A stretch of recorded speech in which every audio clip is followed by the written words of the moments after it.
पृथ्वी से ले आकाश तक केवल मेरी ही चर्चा हो।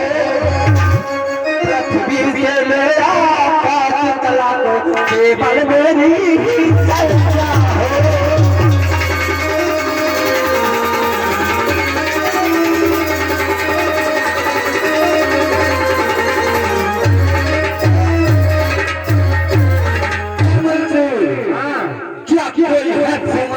हमसे युद्ध करने वाला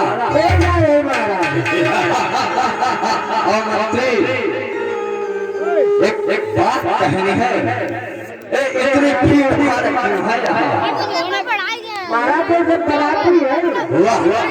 मैं प्रसन्न हुआ मंत्री।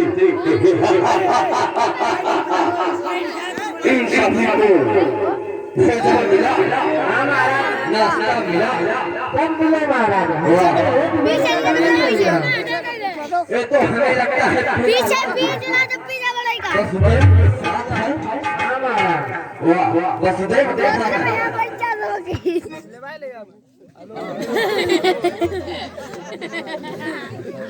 चलो हाँ जाओ ना।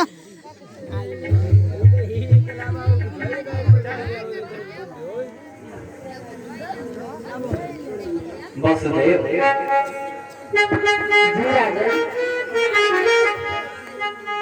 अरे वसुदेव, अगर कोई गलती हो गई हो तो मुझे माफ करना वसुदेव। और वसुदेव सभी लोगों से पूछ लो, अगर कोई त्रुटि रह गई हो, अगर कोई धोखा रह गया हो तो हमें सूचित करो। नहीं राजन, कोई कमी नहीं रही, कोई धोखा नहीं रहेगा। जहाँ तुम्हारे जैसा राजा हो वहाँ किस बात की कमी हो सकती है राजन। महाराज आप सा राजा हो और मथुरा सूरज भान।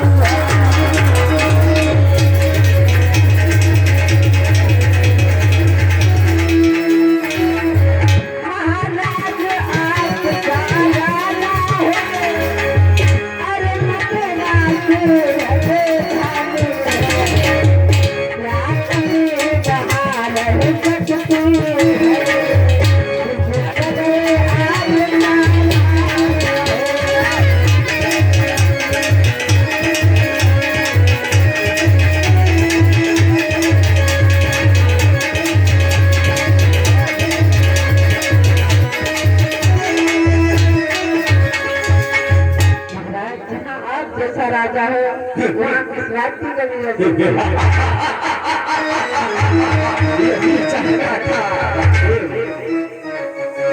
मैं राजा हूँ तू राजकुमार।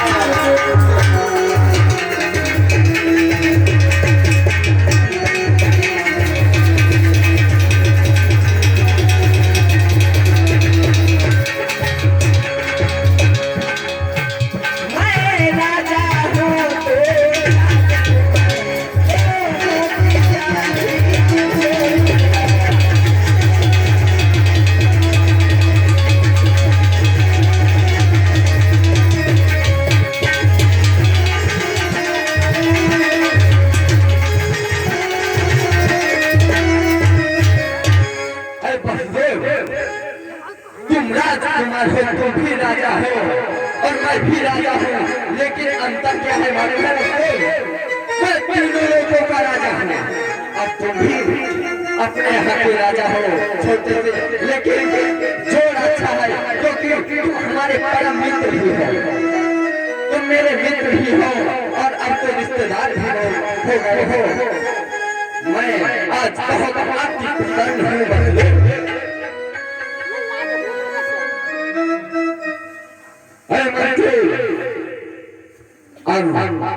तुम्हारी बारी है, तुमको ये देखना है कि कोई दुखी तो नहीं है। नहीं महाराज, कोई दुख नहीं। किसी को ऐसा न कोई छूटे जिसको भोजन न प्राप्त हुआ हो। हमें तो कोई सोना देखा नहीं। तभी तो मंत्री मैं तुम पे गर्व करता हूँ। तुम ही वो मेरे मंत्री हो जो हर काम असंभव संभव कर सकते हो। और मंत्री चारों तरफ मेरा ही नाम है। ऐसी बात अब कहीं दोबारा देखी तो नहीं। हमने महाराज पहले कभी देख लिया। और मंत्री मैं चाहता हूँ एक रथ तैयार करो जिससे मैं इन दोनों को छोड़ने चलूं। ठीक है महाराज। चलो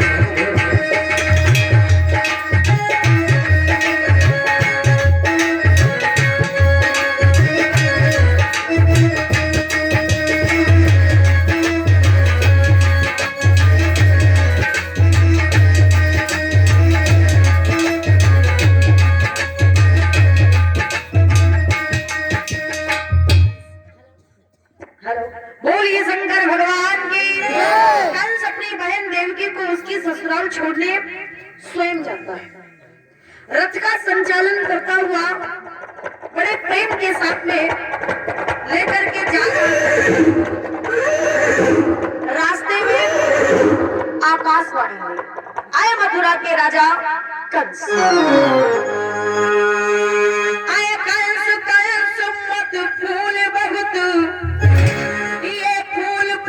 कुमलाएगा यह ध्यान रहे बस यही फूल तुझको धूल में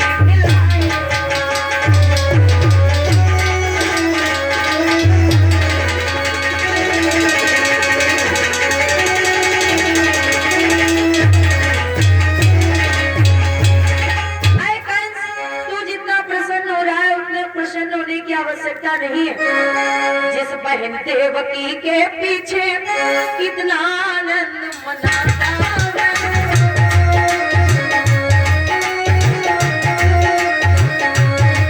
उसके ही काले पर्दे में तेरा घातक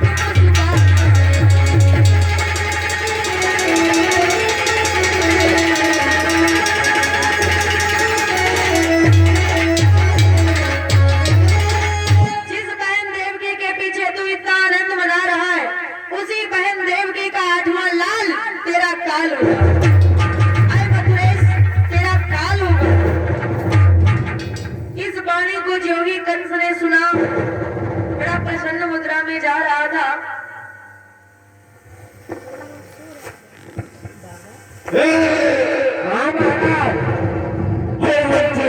तुमको तो सुनाई दिया। हमें तो कुछ होना नहीं रखूंगा, बांसुरी बजेगी।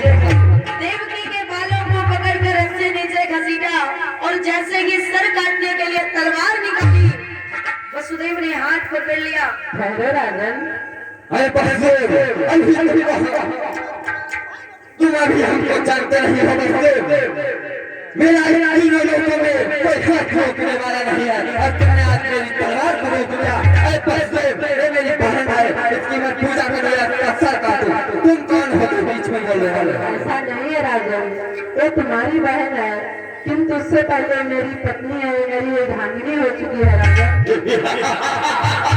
तुमको सिखाते हो बसदेव? तुम हमारे आगे अभी बहुत छोटे से नन्हे से बालक हो बसदेव। मैं इतना समय नहीं लेता हूँ किसी को मारने में बसदेव। तुम देवकी का सर क्यों काट रहे हो?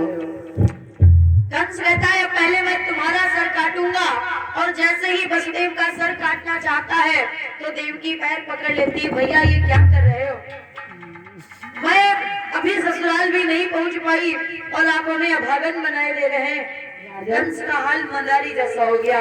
वसुदेव का सर काटना चाहता है तो देवकी रोती है, देवकी का सर काटना चाहता है तो वसुदेव रोते हैं। राजन, तुम्हें आखिर हो क्या गया है? अभी इतने प्रेम भाव से लेकर चल रहे थे, अचानक तुम्हें क्या हो गया राजन? मुझे आकाशवाणी हुई है बसदेव। राजन, तुम्हें आकाशवाणी हुई है? क्या आकाशवाणी हुई है राजन? हे राजन, मुझे बताओ तो क्या बाणी तुम्हें सुनाऊं?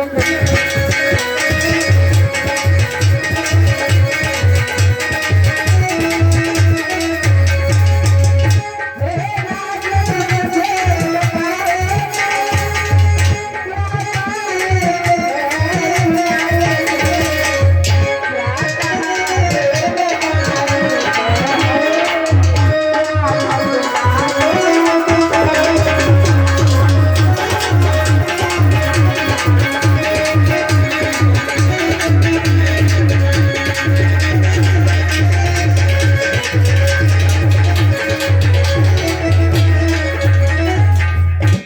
कहा देव वाणी में राजन?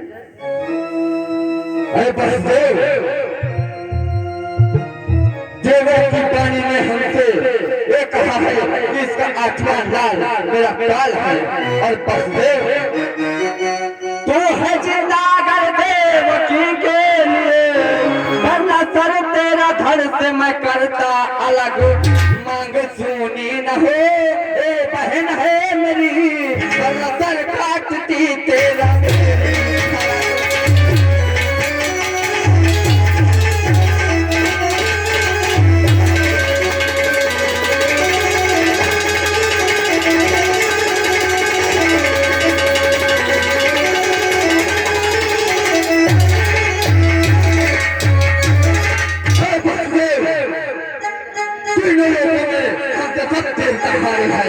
अब एक नई चाल रची है, एक चाल चलने नहीं दूंगा।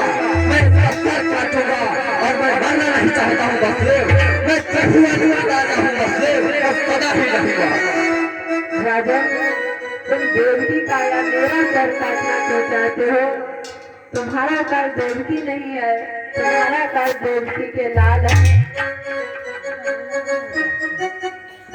रिश्ते में बहन तुम्हारी कैसी जाता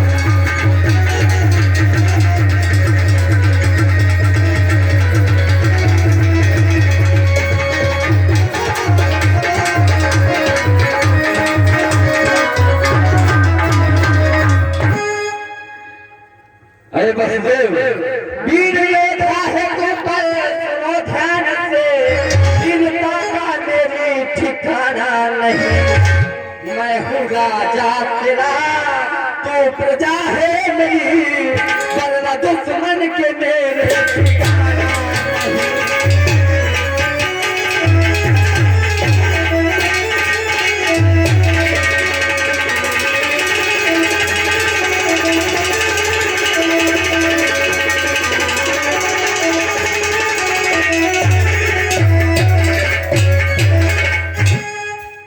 बसदेव, हाँ राजा, मैं सदा निडर जिया हूँ बसदेव, लेकिन आज पहली बार मुझे डर लग रहा है कि देवताओं की वाणी है, कभी असत्य नहीं हो सकती है, सत्य बोलती है। ऐ बसदेव, मैं मरना नहीं चाहता हूँ बसदेव, और मुझे मारने वाला कोई अभी तक हुआ ही नहीं है। और बसदेव, मैं नहीं चाहता हूँ आप जीवित रहे। नहीं राजन, देवकी को मारने से तुम्हें कोई लाभ नहीं हो सकता। राजन, मैं तुम्हें वचन देता हूँ, जो भी देवकी के पुत्र होंगे मैं तुम्हें दे दूंगा। है वचन हमारा मथुरा पति, देवेश के बेटे।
वचन देता हूँ, जो भी देवकी के लाल होंगे मैं तुम्हें सादर समर्पित कर दूंगा।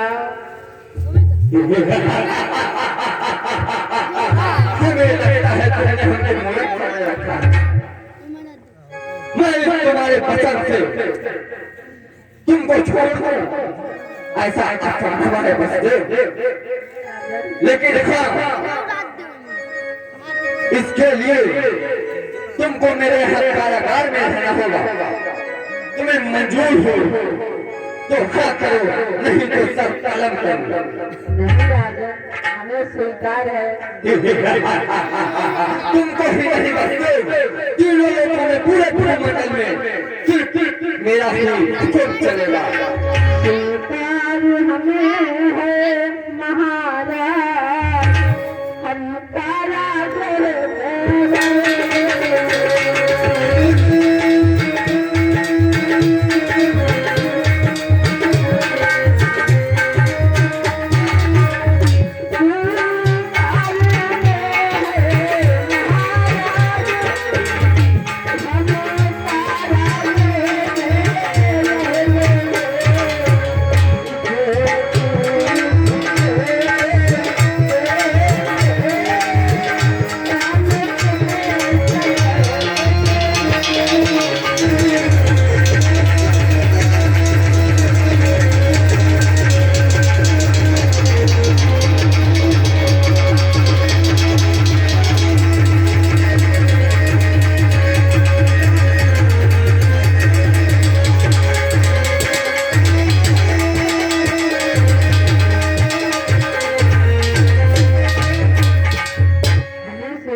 मेरी आज्ञा का पालन हो, दोनों को कारागृह डालो। और मंत्री, इस भांति इन्हें रखना, जो सभी लोग रहते हैं उस भांति कदापि मत रखना, क्योंकि मेरे पूरे जीवन के ये पहले ऐसे शत्रु हैं जिसमें मेरा दांव पूरा लगा हुआ है। और मंत्री, इनको जैसे सभी लोग रहते हैं उस भांति से मत रखना, इनके ऊपर निगरानी रखना, क्योंकि मेरी जिंदगी का सवाल है मंत्री।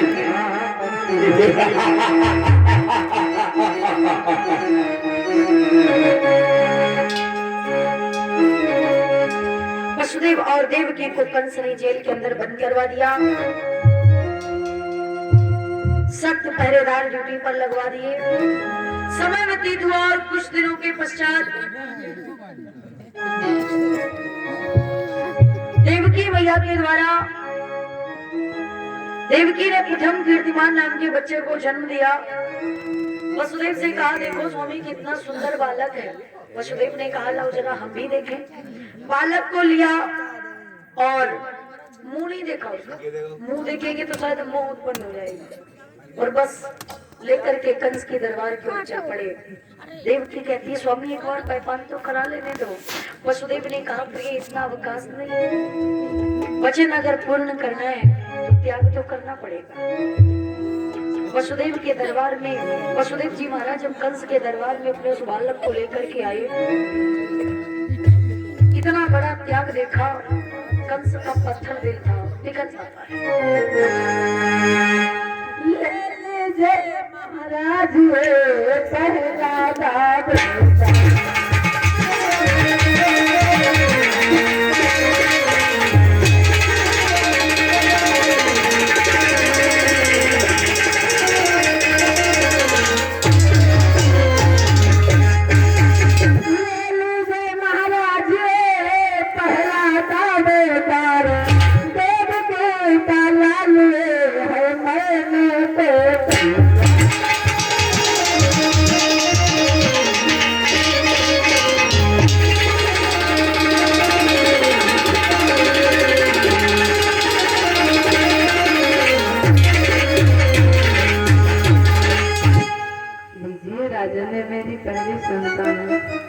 नहीं वसुदेव, हमें लगता है तुमने हमको कायर समझ रखा है। मेरी भुजाएं भी इतने भी कमजोर नहीं हुई है वसुदेव, जो कि ये नन्हा सा छोटा सा बालक हमें पराजित कर दे। और वसुदेव, हमें डर नहीं लगता है। डर तो मुझे इस बात का है वसुदेव कि देवताओं ने मुझसे कहा है कि आठवां लाल मेरा काल है, ये डर लगता है वसुदेव। नहीं तो मुझे डराने वाला इस तीनों लोगों में भी कोई हुआ ही नहीं है वसुदेव। बड़े बड़े योद्धा मेरा कुछ न कर सके, ये छोटा सा नन्हा सा मेरा बड़ा क्या करता है वसुदेव। देवों की वाणी ने मुझको आठवां काल बतलाया,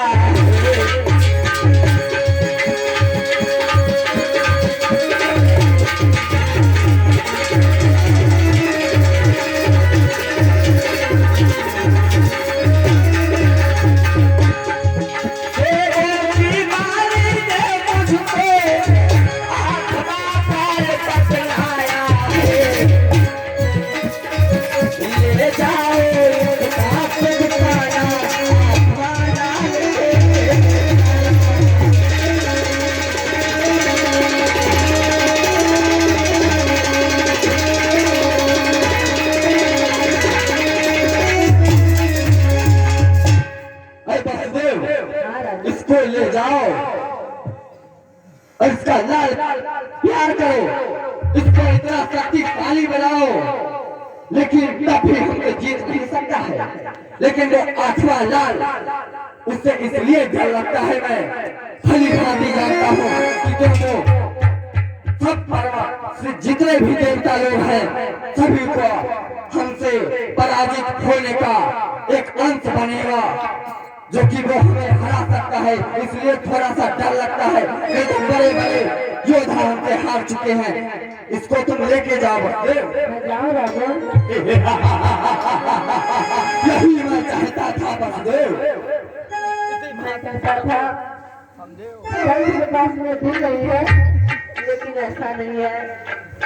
बहुत अच्छा है कंस, जिसने मुझे मेरा बेटा वापस लौटा दिया। इस कंस के त्याग को जब देवताओं ने देखा, अरे इतना बड़ा त्याग, तो भगवान कैसे आएंगे धरती पर। 8 पंखुड़ियों का कमल का पुष्प लेकर के नारद जी महाराज कंस के दरबार में आए और उन 8 पंखुड़ियों के साथ साथ कंस को 8 साल के चक्कर में ऐसा चक्कर में डाला कि देवता कंस राज तुम्हें भ्रमित कर रहे हैं। पहला पुत्र 8वां पुत्र पहला 7वां पहला, मतलब 8 साल के चक्कर में ऐसा चक्कर में डाला।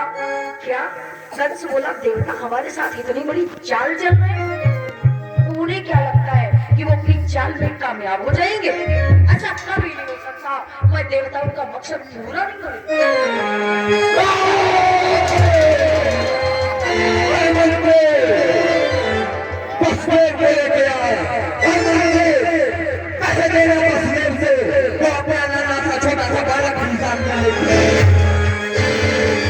अगर राजी से आए तो उन्हें खरीदते हुए लेके आओ।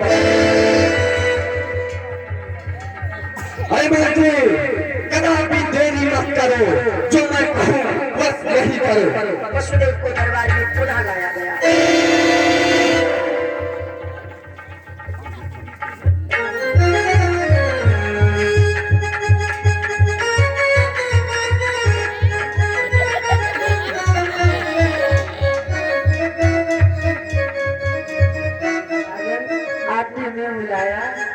वसुदेव, मैंने तुमको जरूर बुलाया। क्यों राजन? वसुदेव, हाँ, हमें इसका कुछ आगे तक अच्छा दिखाई देता है। बेटा, मैं इस बालक को जीवित नहीं छोड़ मैं सकता। इस बालक को जीवन छोड़ नहीं सकता हूँ, क्योंकि इसका आगमन जो है हमें कुछ अच्छा दिखाई नहीं देता है। राजन, मैं पहले भी आया था, ये पुत्र पहले भी हाजिर था और अब भी हाजिर है। ये तो पहले भी हाजिर था और अब भी हाजिर है।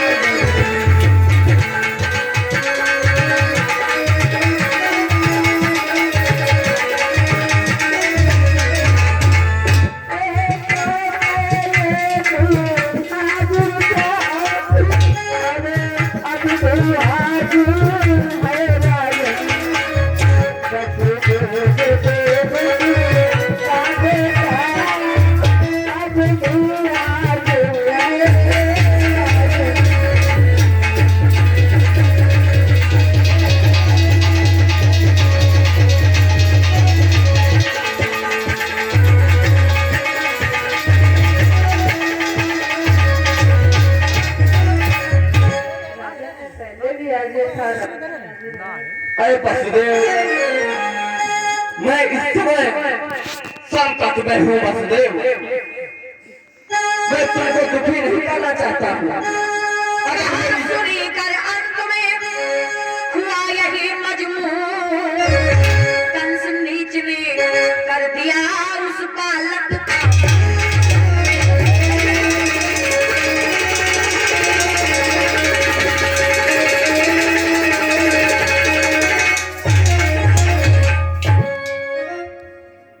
इस प्रकार मारे गए देवकी के 6 लाल।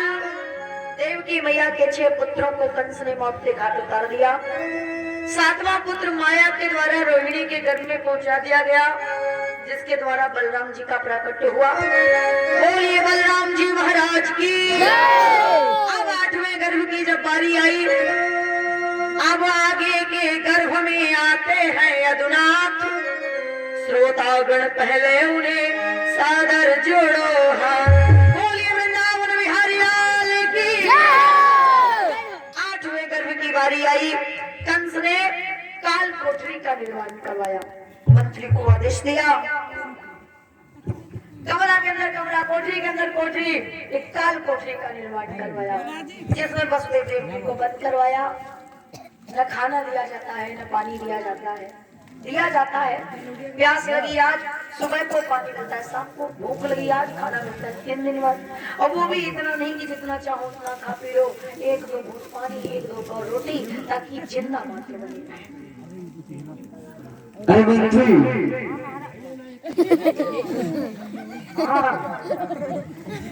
अब जो मैं कहूँ वो ध्यान से सुनना मंत्री।